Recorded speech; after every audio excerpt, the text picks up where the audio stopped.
Hello అందరికీ. ఈరోజు మన కిచెన్లో రెసిపీ వచ్చేసి చక్కెర పొంగలి. ఈ చక్కెర పొంగల్ని చూస్తుంటేనే నోరూరిపోతుంది కదా అండి. మరి ఈ చక్కెర పొంగల్ని చాలా సింపుల్గా, చాలా టేస్టీగా, చాలా ఈజీగా చిన్నపిల్లలు కూడా చాలా ఇష్టంగా తినేలాగా ఎలా ప్రిపేర్ చేసుకోవాలనేది ఇప్పుడు మన వీడియోలో చూద్దాం. ఈ పొంగల్ని ఎప్పుడు ఇలా ట్రై చేయకపోతే ఈసారి తప్పకుండా ఈ రెసిపీని ట్రై చేయండి. చాలా అంటే చాలా టేస్టీగా ఉంటుందండి. మరి దీనిని ఎలా చేయాలనేది లేట్ చేయకుండా మన వీడియోలోకి వెళ్ళిపోదాం. ముందుగా స్టవ్ ఆన్ చేసుకొని కడాయిని పెట్టుకోండి. దానిలోకి చిన్న గ్లాస్ తోటి సగం గ్లాస్ వరకు పెసరపప్పుని వేసుకోండి. ఇప్పుడు ఫ్లేమ్ని లో ఫ్లేమ్లో ఉంచేసి ఈ పప్పుని దూరగా వచ్చేంత వరకు ఫ్రై చేయండి. పప్పు అనేది మనకి మాడకుండా ఇలా లో ఫ్లేమ్లో ఉంచుకుంటూ కంటిన్యూగా ఫ్రై చేయండి. మనకి కలర్ చేంజ్ అయ్యేంత వరకు దీన్ని ఇలాగా ఫ్రై చేసుకోండి. చూడండి, మనకి పప్పు అనేది ఈ కలర్కి వచ్చిన తర్వాత స్టవ్ ఆఫ్ చేసుకొని దీనిని ఒక బౌల్లోకి వేసుకోండి. ఇప్పుడు దీనిలోకి మనం ఏ గ్లాస్తో అయితే పప్పుని తీసుకున్నామో అదే గ్లాస్ తోటి ముప్పావు గ్లాస్ వరకు రైస్ని కూడా తీసుకొని దీనిలోకి వాటర్ని వేసుకొని దీనిని 2-3 సార్లు శుభ్రంగా వాష్ చేయండి. ఇప్పుడు ఈ వాటర్ తీసేసి దీనిలో ఫ్రెష్గా ఉన్న వాటర్ వేసి అలానే కొద్దిగా సాల్ట్ కూడా వేయండి. సాల్ట్ అనేది మరీ ఎక్కువగా వేయకండి, కొంచెం వేయనట్టుగా కొద్దిగా సాల్ట్ని కూడా వేసుకొని ఒకసారి ఇలా బాగా కలుపుకొని దీనిని ఒక బౌల్లోకి వేసుకోండి. మనము ఏ గిన్నెలో అయితే పొంగల్ని ప్రిపేర్ చేసుకుంటున్నామో అదే బౌల్లోకి వేసుకొని మీడియం ఫ్లేమ్లో ఉంచేసి దీనిని బాగా ఉడికించండి. ఇప్పుడు ఒక బౌల్లోకి బెల్లంని కూడా తీసుకొని దీనిని ఇలాగా సన్నగా కట్ చేసుకొని తీసుకోండి.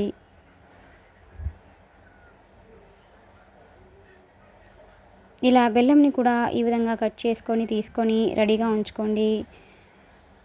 మనము పప్పు అలానే రైస్ మొత్తం కలిపి ఒకటి కంటే కొంచెం ఎక్కువగా తీసుకున్నాం కాబట్టి ఇక్కడ 1 కప్పు వరకు బెల్లం అనేది కరెక్ట్గా సరిపోతుందండి. అలానే కొద్దిగా పచ్చి కొబ్బరిని కూడా ఇలాగ సన్నగా కట్ చేసుకొని తీసుకొని ఉంచుకోండి. అలాగే కొద్దిగా బాదంని అలానే జీడిపప్పుని కూడా తీసుకొని వీటిని ఇలాగా సన్నగా కట్ చేసుకొని ఉంచుకోండి. అలానే యాలకుల పొడిని కూడా తీసుకొని రెడీగా ఉంచుకోండి. ఇప్పుడు ఫ్లేమ్ని హై ఫ్లేమ్లో ఉంచేసి ఈ రైస్ని ఇలా బాగా ఉడికించండి. ఇలా మధ్య మధ్యలో కలుపుకుంటూ మనకి రైస్ అనేది మాడకుండా ఇలా గరిటెతోటి ఇలా స్మాష్ చేసుకుంటూ దీనిని బాగా ఉడికించండి. మీకు ఇలా రైస్ ఉడికించడం ఇబ్బందిగా అనిపిస్తే కుక్కర్లో వేసుకొని అయినా కూడా ఒక 2 to 3 విజిల్స్ వస్తే సరిపోతుందండి. ఇలా రైస్లో ఉన్న వాటర్ మొత్తం పోయేంత వరకు అలానే రైస్ అంతా చక్కగా ఉడికేంత వరకు దీన్ని బాగా ఉడికించండి. ఈ చక్కెర పొంగల్ని ఎప్పుడు ఇలా ట్రై చేయకపోతే ఈసారి తప్పకుండా ఈ రెసిపీని ట్రై చేయండి. చాలా చాలా బాగుంటుందండి. చూడండి, మనకి రైస్ అనేది ఇలా చక్కగా ఉడికిపోయిన తర్వాత ఇప్పుడు దీనిలోకి మనం ముందుగా తురిమి ఉంచుకున్న ఈ బెల్లం తురుమును కూడా దీనిలోకి వేసుకోండి. ఫ్లేమ్ని లో ఫ్లేమ్లో ఉంచేసి ఈ బెల్లం తురుము వేసుకొని ఒకసారి ఇలా బాగా కలపండి. అలానే దీనిలోకి 1/2 కప్ వరకు షుగర్ని కూడా వేసుకోండి. టోటల్గా 1.5 వరకు మనం స్వీట్ అనేది యాడ్ చేస్తున్నామండి. స్వీట్నెస్ ఎక్కువగా ఇష్టపడే వాళ్ళైతే మరి కొంచెం యాడ్ చేసుకోండి. ఇప్పుడు ఇవన్నీ కరిగిపోయేలాగా ఒకసారి ఇలా బాగా కలపండి. ఇప్పుడు దీనిలోకి ఇలాచీ పొడిని కూడా వేసుకోండి.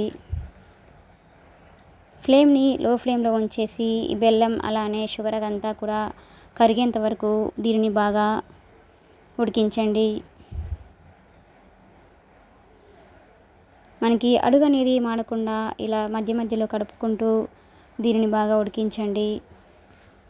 ఈ చక్కెర పొంగలి అనేది ఇలా ఒకసారి చేయండి. చాలా చాలా టేస్టీగా ఉంటుందండి. చిన్నపిల్లలు కూడా ఇలా చేసి పెడితే చాలా చాలా ఇష్టంగా కూడా తింటారండి. చూడండి, మనకి రైస్ అలానే పప్పు కూడా ఇలా సాఫ్ట్గా ఉడికిపోయిన తర్వాత పొంగలి అనేది మనకి రెడీ అయిపోయినట్లే.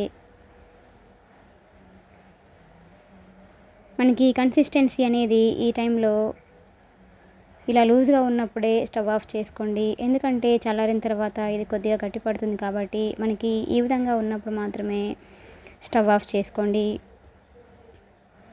ఇలా రెడీ అయిన ఈ చక్కెర పొంగల్ని ఇప్పుడు స్టవ్ ఆఫ్ చేసుకొని పక్కన ఉంచేయండి. ఇప్పుడు స్టవ్ ఆన్ చేసుకొని వేరొక కడాయిలోకి 1 to 2 స్పూన్స్ వరకు నెయ్యిని వేసుకోండి. నెయ్యి బాగా కరిగిన తర్వాత దీనిలోకి మనం ముందుగా కట్ చేసి ఉంచుకున్న బాదాంని అలానే జీడిపప్పుని కూడా దీనిలోకి వేసుకొని ఫ్లేమ్ని లో ఫ్లేమ్లో ఉంచేసి ఇవి గోల్డెన్ బ్రౌన్ కలర్ వచ్చేంత వరకు వీటిని బాగా ఫ్రై చేయండి. అలానే పచ్చి కొబ్బరిని కూడా దీనిలోకి వేసుకొని ఇవన్నీ కూడా మంచి కలర్ వచ్చేంత వరకు వీటిని ఫ్రై చేయండి. ఈ స్వీట్లో ఈ డ్రై ఫ్రూట్స్ వేసుకొని తింటుంటే మధ్య మధ్యలో ఆ డ్రై ఫ్రూట్స్ అనేది తగులుకుంటూ ఆ టేస్ట్ అనేది చాలా చాలా బాగుంటుందండి. ఇవి ఇలాగా మంచి కలర్ వచ్చిన తర్వాత స్టవ్ ఆఫ్ చేసుకొని వీటిని కూడా పక్కన ఉంచేయండి. ఇప్పుడు వీటిని మనం ముందుగా ప్రిపేర్ చేసి ఉంచుకున్న చక్కెర పొంగల్లోకి ఈ డ్రై ఫ్రూట్స్ని ఇలా నెయ్యితో సహా వేసుకోండి. ఇప్పుడు దీనిని ఒకసారి ఇలా బాగా కలపండి. అంతేనండి, ఎంతో టేస్టీగా ఎంతో ఈజీగా ఉండే చక్కెర పొంగల్ అనేది మనకి రెడీ అయిపోయినట్లే. చూడండి, చక్కెర పొంగల్ని చూస్తుంటేనే ఎప్పుడెప్పుడు తినేయాలనిపిస్తుంది కదా అండి. ఇలా రెడీ అయిన చక్కెర పొంగల్ని ఒక సర్వింగ్ ప్లేట్లోకి తీసుకొని వేడివేడిగా కానివ్వండి, అలానే చల్లారిన తర్వాత దీనిని సర్వ్ చేసుకుంటే ఆ టేస్ట్ అనేది అద్భుతంగా ఉంటుంది కదండి.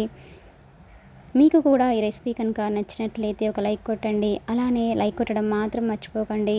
మీరు చేసే ప్రతి ఒక్క లైక్ అనేది మాకు చాలా చాలా ఇంపార్టెంట్ అండి. అలానే ఈ రెసిపీ మీకు కూడా ఎలా కుదిరిందనేది కామెంట్ సెక్షన్లో కామెంట్ చేయండి. ఈ రెసిపీని మీ ఫ్రెండ్స్కి మీ ఫ్యామిలీ మెంబర్స్కి కూడా షేర్ చేయండి. Please subscribe my channel, like, share and comment. మరిన్ని మంచి మంచి రెసిపీస్ కోసం మన ఛానల్ని సబ్స్క్రైబ్ చేసుకోండి. అలానే పక్కన ఉన్న బెల్ని కూడా కొట్టండి. Thanks for watching.